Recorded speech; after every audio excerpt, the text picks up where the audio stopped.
Et merci d'être venus si nombreux, venant de toute région, bravant une nouvelle fois les mauvaises conditions météorologiques. Et j'espère que comme l'an dernier, la chaleur humaine et les belles paroles de résistance triompheront du mauvais temps.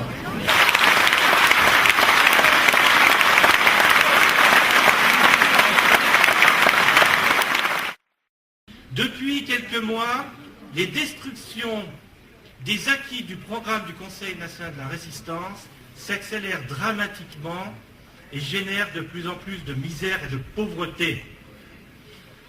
Alors, de plus en plus de citoyens sont indignés par la fermeture des bureaux de poste, des gares, des classes ou des écoles, des services hospitaliers ou des hôpitaux et des maternités de proximité, par des réductions massives de personnel, des fonctionnaires,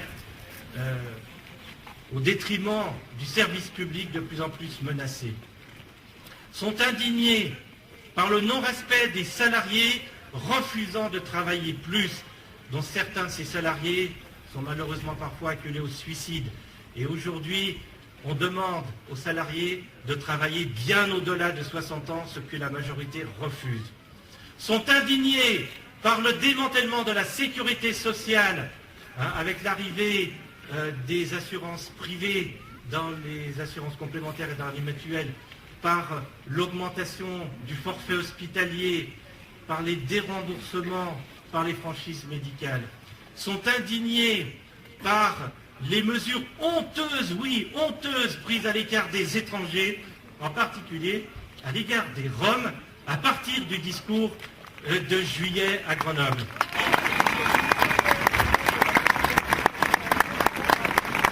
Amis citoyens, bonjour. Pour la 5e fois, nous nous réunissons sur ce site au lieu de la résistance. Sur ce plateau, dans les premiers mois de l'année 1944, se sont regroupées toutes les forces militantes d'origines différentes, mais toutes unies pour abattre l'ennemi nazi et ses complices. Ce combat, développé ici, mais aussi dans bien d'autres coins du département et des régions de France, a abouti à la libération du pays et à l'élaboration par le Conseil national de la résistance d'un texte prescrivant la réhabilitation des valeurs fondamentales de la République.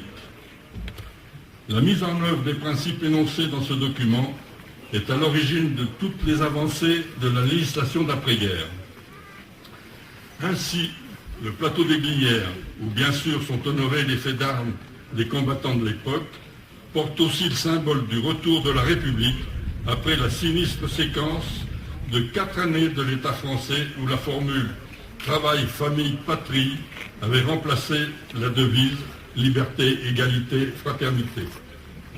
C'est dans cet état d'esprit qu'est née en 2008 notre association Citoyens résistants d'hier et d'aujourd'hui, dont l'objectif rejoint celui de tous les combattants de France, dont ceux des Glières, qui luttaient non seulement pour la libération du pays, mais aussi pour la mise en place d'une société plus juste et plus fraternelle.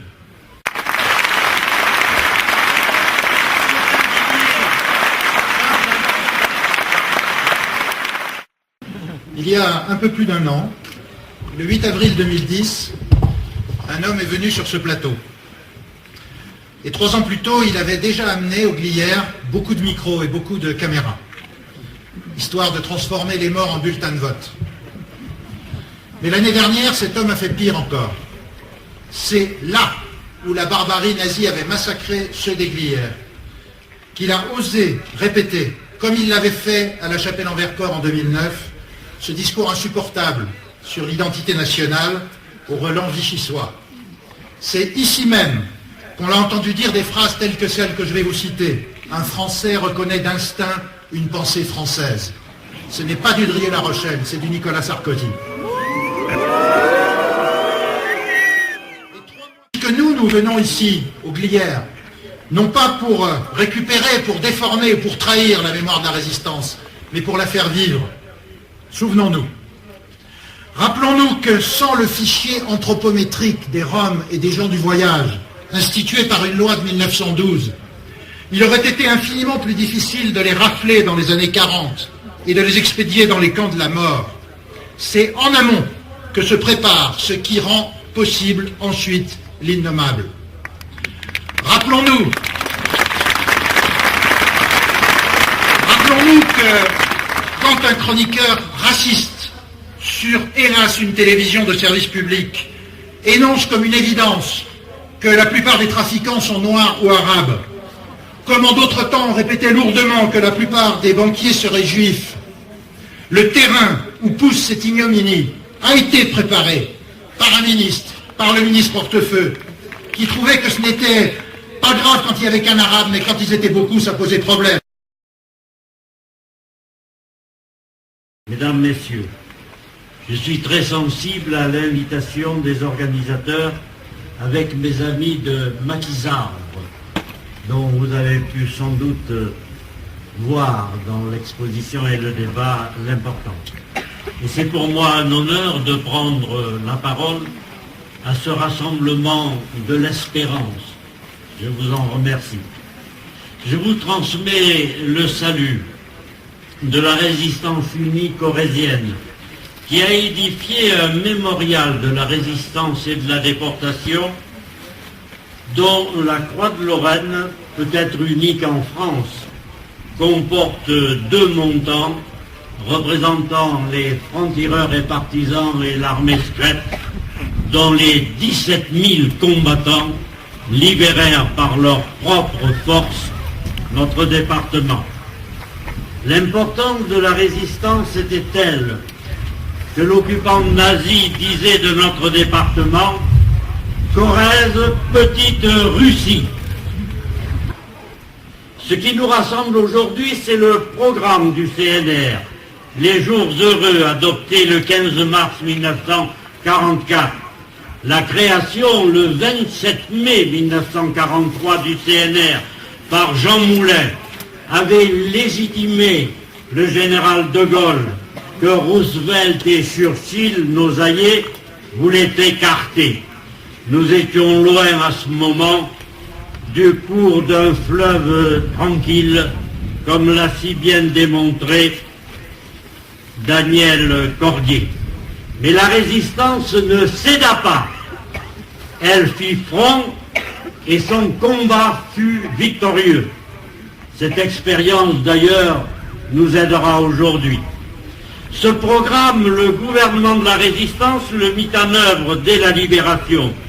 Des réalisations considérables, portées par l'initiative populaire, furent possibles par la nationalisation des monopoles industriels et financiers. De Gaulle, évoquant les rapports entre nations, souligna la nécessité de l'indépendance nationale en déclarant que chaque peuple puisse se développer selon son génie propre et sans subir aucune oppression politique ni économique. Voilà la question fondamentale. Nous subissons aujourd'hui l'oppression politique et économique de l'actuelle dictature internationale des marchés financiers qui menace la paix et la démocratie, et des organismes internationaux qui en sont les relais, le Fonds monétaire international, l'OMC, l'UE et l'OTAN. Nous le voyons bien avec l'Europe du traité de Maastricht, antinomique du programme du CNR. Non seulement elle interdit sa renaissance, mais ses sommets et ses directives en ont détruit les fondamentaux. Citons entre autres le traité de Lisbonne en 2000 qui privatise les services publics, le sommet de Barcelone en 2002 qui recule les retraites à 65 ans et qui privatise l'énergie, et le dernier sommet de Lisbonne qui est la reprise de la Constitution européenne que notre peuple repoussa, rappelez-vous, en 2005 d'une façon catégorique. Désormais, les parlementaires français, députés et sénateurs, occupent, entendez bien, 80% de leur activité, 80% de leur activité à transcrire sans en changer une virgule, les directives de la Commission de Bruxelles. Considère l'euro comme facteur de vie chère et de délocalisation, car il fait plonger nos exportations. Garant des profits bancaires, il nous imposerait l'autorité éternelle, vous entendez, éternelle. Et il est clair aujourd'hui que le problème se pose de se libérer aussi d'une telle contrainte. La dramatisation à propos du retrait de l'euro ne tient pas. Jacques Nikonov, membre fondateur d'Attac et membre du conseil scientifique, en fait la démonstration dans une communication du 14 juillet 2010. Autre élément que beaucoup de nos citoyens ne connaissent pas, c'est que la France est un contributeur net, ce qui veut dire que la France verse plus à l'Europe qu'elle n'en reçoit. C'est-à-dire qu'aujourd'hui, à ceux qui voudraient nous faire croire qu'il n'y a pas d'autre solution que de trouver le chemin d'une Europe des coopérations, comme la France a pu le faire avec Airbus, avec les entreprises nationalités, et qui n'accordaient pas à l'époque les traitements faramineux de ceux qui les dirigent aujourd'hui. L'Europe est confrontée au développement des activités des mouvements néo-fascistes. Les richesses de la France ont évolué, mais comment sont-elles aujourd'hui distribuées et utilisées? La dramatique régression sociale dont on a parlé avant moi s'accroît, alors qu'elle est accompagnée par l'explosion des dépenses dans le secteur de la guerre et l'accroissement des richesses d'une minorité.